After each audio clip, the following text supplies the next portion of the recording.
How are you? Good, hopefully. Right, I'm Sam. I run the Digital Manufacture Workshop, but today I'm going to be talking to you a bit about models and how to make models, basics on how to do it. I'm going to have a quick. I tend to chat too much, so the first bit's going to be a bit quicker than I would normally do. I will talk to you in more depth at a later date. But I'm just going to quickly talk about models, and then I'm going to go through some materials that you might use today, the qualities of the materials, some sort of cutting and folding, bit on gluing, bit on marking out, and really that's going to probably take about 20 minutes, half an hour, and then, well, hopefully you'll find it useful to do and be able to get on with it. So I'm going to start just with talking about models for a little bit, just because I do 3D, that's what I do.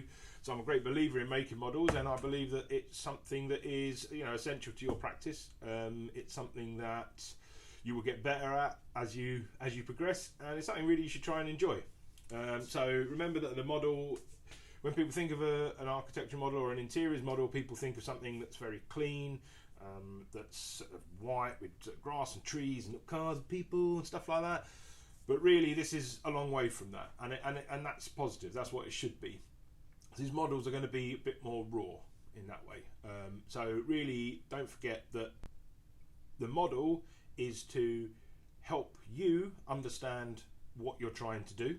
So you can do it in a sketch in that way. It could be something where you're just putting planes together of something. You're going to look at it, you're going to look through it, and it's going to help you understand what you're trying to do, whether that be about proportion or about light or about traveling through a space or any of those things. So it's to help you understand. It's also to help communicate to somebody else what you're trying to do. So it gives you a way of communication that you can actually show to your tutor or someone like myself and say, well, this is what I'm sort of doing, this is what I'm thinking about, and then it gives you a point of discussion, and it really helps communicate your ideas to someone else. So it might be a series of things that you do. You might make something, and if it's not right, if we call it a failure, then that's a really great thing to do, to fail. So if you make a model and you think that doesn't work because of this, or I don't like that, don't throw it across the other side of the room. Don't mash it up. Keep it, photograph it, and make it again. Okay, so keep those. It shows your progression of work. It shows, to do something that's wrong is as valid, if not more valid, than to do something that is right. All right? Okay. So models today, you're going to put them together. Obviously, you're going to be at home in a sort of domestic environment, so they're not going to be maybe as finished as they were if you were here with me in digital manufacture, making stuff with a laser cutter. They won't have clean lines. They won't be those types of things. They can be as clean as you are when you cut them. So make sure so I'm going to show you a bit of cutting, and make sure you cut very carefully. But really, just go with it and enjoy it. Okay, so let's have a look. First of all, I'm going to look at some materials, and then I'm going to do this in a little bit of an odd order. So I'm going to glue, and then hopefully within this is going to last, like I say, about 20 minutes, half an hour. So this is sort of live, although it's not live. But in real time, I'm going to glue something up and actually show you how that glue glues and goes off. All right, so let's start with some materials. I've got set up here. I've got quite a lot of mess here. Let's have a look. I've got loads of crap all over here, too much really. So when you're doing this, this needs to be clear. Yeah, you need to keep it clear when you're cutting, and when you've got stuff, as you end up with stuff everywhere. It's a little bit dangerous, and it's cluttered. So if you've got a bin near you as well, you don't know you need stuff, then get rid of it. But what I'm just going to do is I'm going to quickly talk about the tools, and then I'm going to talk about the materials that you may come across. Okay, so we'll start with the tools. I would hope you'd be using something like this. You'll be using a scalpel, the best type of scalpel, and with a sharp blade in it. I'm not going to dwell too much on this today. There is another link to another video that I've made that's much longer, that is about cutting, and I would recommend, if you get time, just watch that. It's not the most interesting thing I've ever done, but it does go through the health and safety of this, of what we really need to do. But just to surmise it, always be in control of this. Okay? Don't do it quickly. Don't do it when you're not concentrating totally on it. Don't do it when you're answering the phone or whatever else, or distracted in any way, or very, very tired. Okay? Be careful, please. All right. So that's the scalpel. Also have a ruler, at least one. It's not easy to see. Let me see. I've got a couple of rulers here because I think it's good to have two rulers, because sometimes I can use rulers to hold things in place. This one's got inches along the top. Yeah, these lower numbers, inches here, and centimeters along the bottom. So try and get used to working in millimeters if you can. So 5 centimeters, 50 millimeters, and so on. It's got millimeters marked on it. Okay, so a ruler. This is a ruler you're going to cut with. Okay, cut with a metal ruler. Always with a metal ruler. Another ruler that I've got here that you may have or may not is a scale ruler. Okay, giving us our different scales on each side. You can use this to measure things and to work out things. In your models, sometimes, especially with concept models, maybe it's not so important to actually work to a scale unless it's specifically asked by your tutor. We're going to work to that scale. It's maybe something to do later on down the line. Okay, so you will get used to this ruler, but it's not for cutting. Okay, do not cut with this ruler, only cut with a metal ruler. All right, so again, this is just like a bit of stuff. I'm going to put this to one side. I'm just trying to keep my work desk as tidy as I can. Okay, what else have we got? I've got pencil for writing down, marking out. A pencil or pen is always good to have. This is good if you are marking out, to have something with a very thin tip here. This is a retractable pencil with a lead in it, so that is good because you get a very thin line. What you want to avoid is marking things out with maybe something like this, the only pencil you can find, the only one that's left. It's a 2B. Bit heavy, blunt as you like, yeah, in there. And when you mark out lines, they're going to be so wide, it's going to be very inaccurate. So at least sharpen it, but try and use something like an H or an HB at the softest, or get yourself one of these for marking out. Okay. Other things that I've got here are just things that I think I may use with model making. It's good to be prepared, especially when using glues and stuff like that. It's always good to be prepared. So you've got the stuff near you. So I normally have, for example, I've just got a bit of towel here, a bit of paper towel, and that's in case I manage to get glue everywhere. So if I get glue everywhere, then I can clean up. These bits are for cleaning out as well, bits of glue, or that I might need just to push something into place or to wipe something off. Okay, when you have glue, much better to wipe it when it's wet. Yeah, try and cut it off later. And all these things I've got here so that if I need them, I can just grab it. The other thing I always tend to have is at least one piece of paper. Okay, so this is just normal copy paper. I mean, we're going to talk about materials. Very thin, it's got a translucent quality to it. It's interesting material. But really, I keep this just to, if I'm going to glue anything up, I'm always cutting on my cutting mat. Okay, it's essential that you cut on a cutting mat.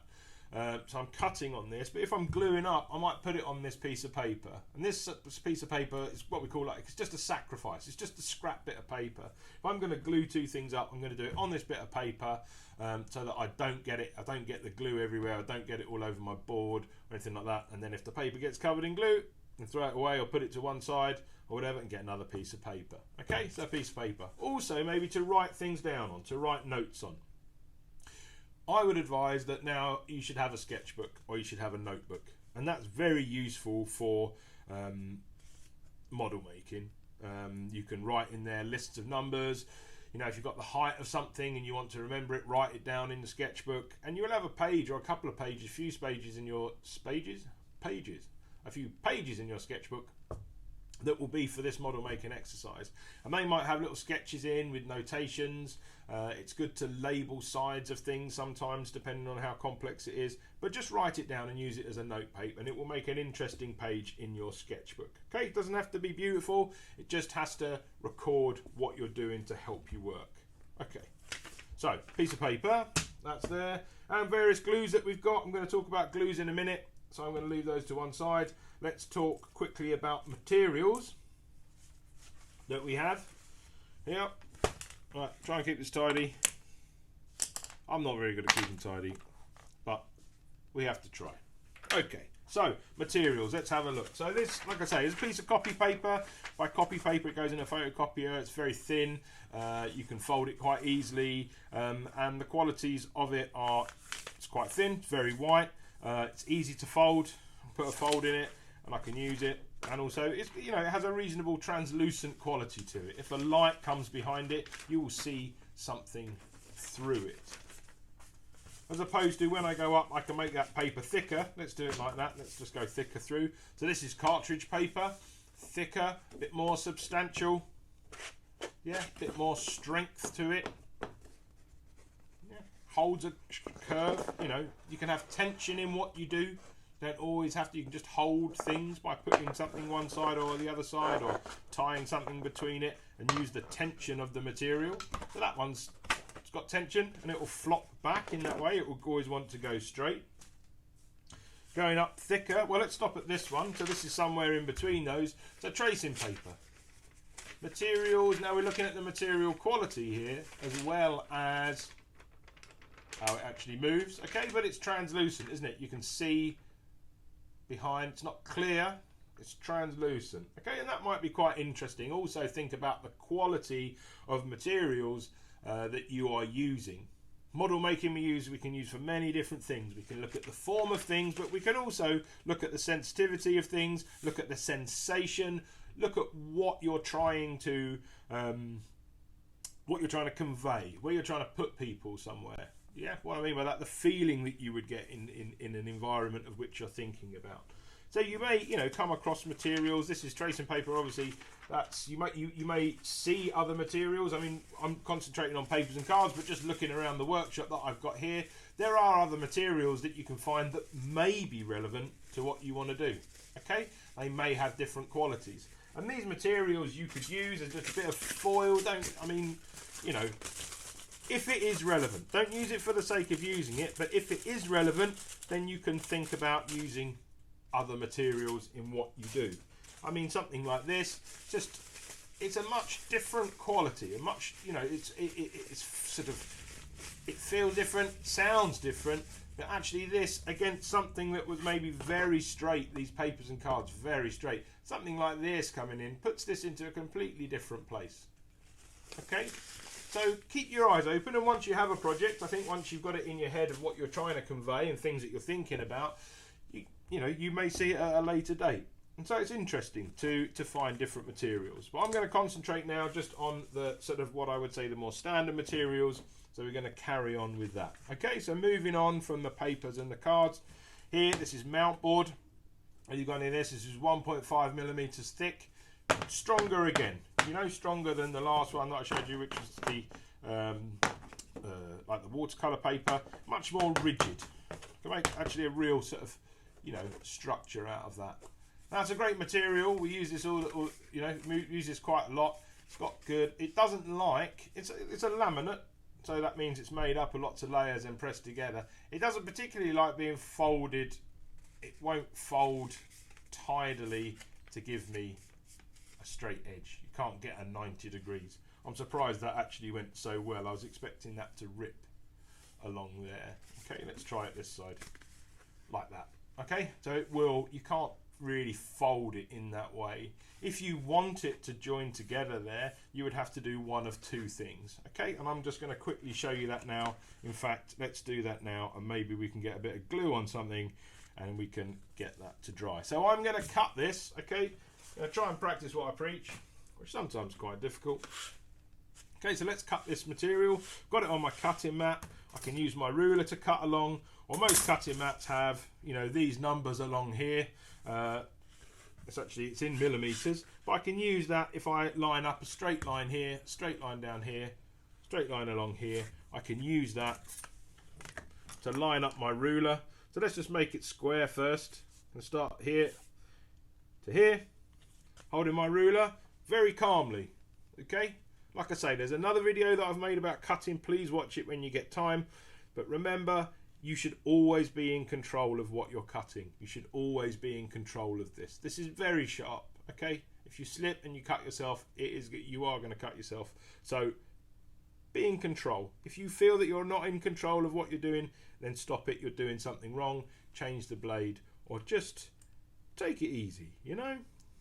Okay, so the first cut I'm going to do, I'm not putting a lot of pressure on, and that first cut is important because it's just going to break the surface of wherever or whatever I'm cutting.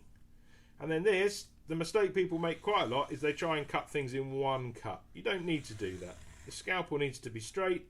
You need to calmly just go through, and then your material will cut, and you will get a nice straight cut on the edge there. All right, so let's do that again here. I'm going to cut this along here, make this easy for myself. I'm going to cut a strip off that's 10, 20, 30, 40, 50 millimeters. Okay, I'm going to turn it round so that the bit that I'm cutting off, 10, 20, 30, 40, 50 millimeters. Okay, the shorter bit is the bit I'm cutting off, if you know what I mean. Okay, and the bigger bit is here under my hand. So let's cut that down. And again, putting it on, gently cutting it down, okay. So that's going to be one part of what I'm going to glue together, and then I'm going to have something else that's going to come across here. And I'm going to mark this out in a slightly different way. I'm going to do it, I could do it there again, but what I'm actually going to do is go to the edge here, and here is my 50, and then I'm going to go to the other edge, and I'm just going to put a little cut in there.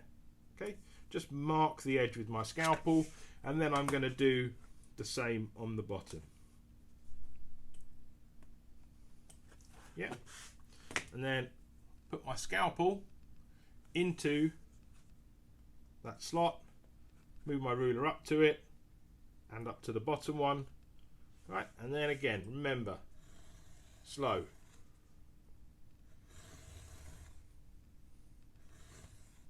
All right. And really on here, again, a sketchbook, I'm just going to write in on my bit of paper just to remind me that it's 50 millimeters. Okay, so that's something that I might do. So it might be model 1, just going to be sort of gibberish if anyone else reads it, but I'm just going to write 50 millimeters high. Okay, and also you might use your paper or your sketchbook if you've got lots of pieces that you're going to cut. So you're starting to cut loads of pieces and then glue them together, or you're gluing them at a later date, then maybe you want to number things. All right, make a label, make a list of what you want to do if all these pieces start to become different sizes. So put a little mark on. If I knew this was the start, this was going to go to here, I might just label that A and that A, and then I can get on with making something else, and then I know when I come back to glue it that that side is going to go to that side. Okay, so let's do a little bit on glue. I'll go back to the materials afterwards. Remind me if I forget. I'll go back to the materials afterwards, but let's just put a bit of glue on. I'll talk about glue, and then hopefully by the end of this you'll see how glued or unglued it actually is. So for glue, I see on the list today that you've been asked to have PVA. So PVA, white glue. This white glue will dry clear and is very good for sticking stuff together. Stuff that is porous, okay? Stuff that will absorb it because it's water based. So papers and cards, fabrics, things like that, it will stick very, very well. The other thing you might have is you might have Yoo-hoo. Now Yoo-hoo will take a little, is a bit more, it's got a bit more, if you know what I mean. You know, you put it on, it blobs everywhere, strings and stuff everywhere, but it is quite good. You can position it like for a longer time, I think. Sorry, a lesser time than the PVA. The PVA takes longer to dry. If you put loads of PVA on something, then it will take forever to dry. All right, I reckon, what time is it? I reckon I can get something to dry reasonably by the end of this video with PVA. Okay, if in order to do my PVA, I need to hold whatever I'm gluing, and I'm just going to tape the back of it. So I put lightly with masking tape. If you can get blue tape, it's even better. Okay, so one way of, while this PVA is drying, I'm going to hold it together. Okay, and I'm going to be doing that. Okay, so I'm just checking that it's all right, and then you may have one of these. Whoop, this, so the bottle with a very thin nozzle. Sometimes these will get blocked. Okay, but I can use this. Let's see if it works. There we go. That's really cool. And that just gives me, oh, steady as she goes.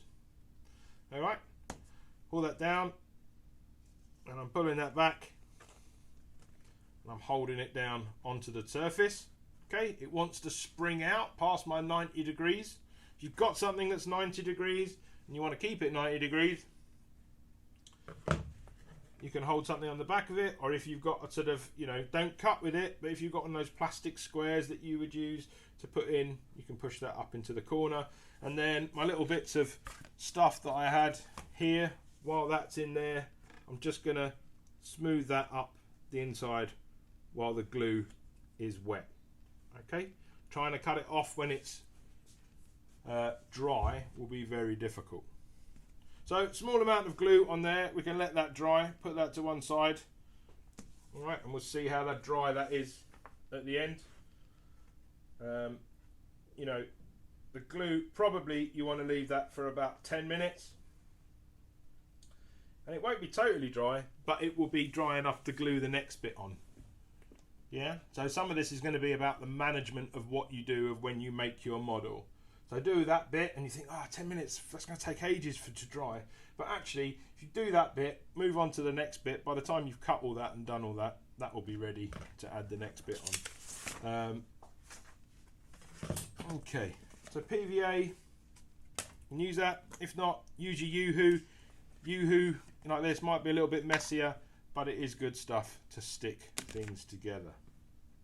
Okay, where are we at then? So let's have a look, carry on with the materials. That was my paper, and then moving up into some other materials.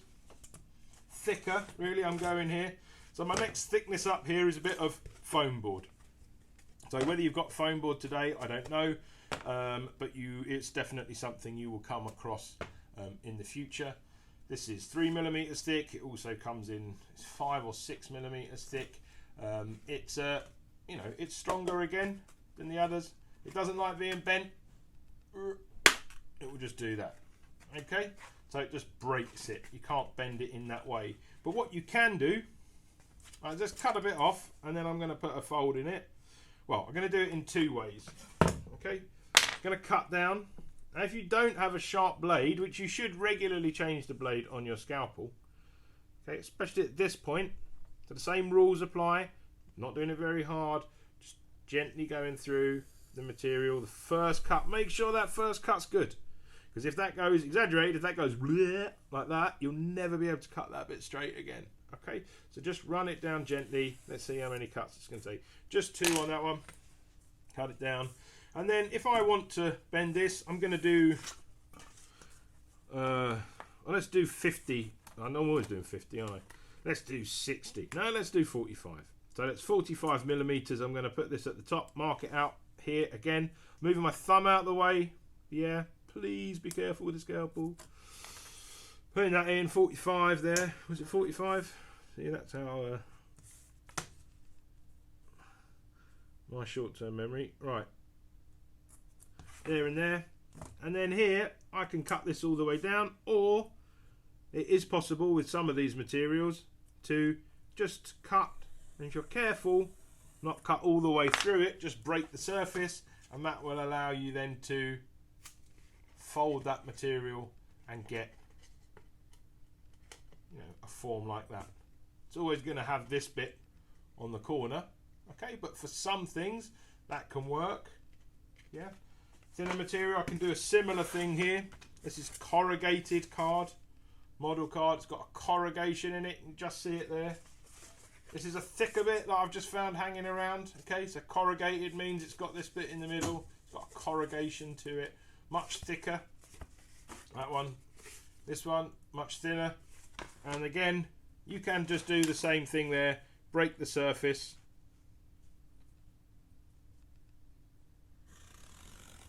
You can hear it going across the corrugation there. That means the corrugations are running this way. And again, less noticeable there, isn't it? Oh, if you could see it. Less noticeable there because of the material thickness. Okay, it's not going to work for every situation. Let's cut. Let's do this in a different way. Right, so similar. I'm going to cut the end off it there. I'm going to put that back on there. Again, in control. Easy does it, yeah? Nice smooth cut. Okay. Now we can glue things together. Also, if you've got pins, you can pin things together. So I've got some dressmaking pins here somewhere. Here we go. Okay, so pins can be very useful. Oh, I don't know why I show it over there. Pins can be very useful. I could pin this together. I could glue and pin it, or I could just pin it. So the pins can be used to hold things in place. I'm going to put it through. It's got to be about halfway through here. I imagine the material on the other side. Push that in, and then I'm going to push that. I'm keeping it flat to the desk. Right, let's move it back a little bit. Okay, I'm keeping it flat to the desk, and then push that in, and I'm keeping it straight so it doesn't come out the side of my foam board. Pick up another one. Okay, you can see. So again here, you can get down there and do this like that. Keeping it flat with the back. Okay. So pushing it in. To make sure it is flat now, I'm actually going to push it to the flat onto the cutting mat. Push that in. If that's a bit tight there, you could be able to use possibly a ruler, something like that. Flat, push that in. And that's joined that in a different way. Okay, I could maybe afford to have another one in the middle. I could put a bit of PVA along it, or Yoo-hoo. Yeah, so that's two different ways of doing a very similar thing. Although this join here, that looks better, doesn't it? In the way that it goes. Okay, there's other things that you can do with pins. If you've got it, you can also use it to mark something out internally.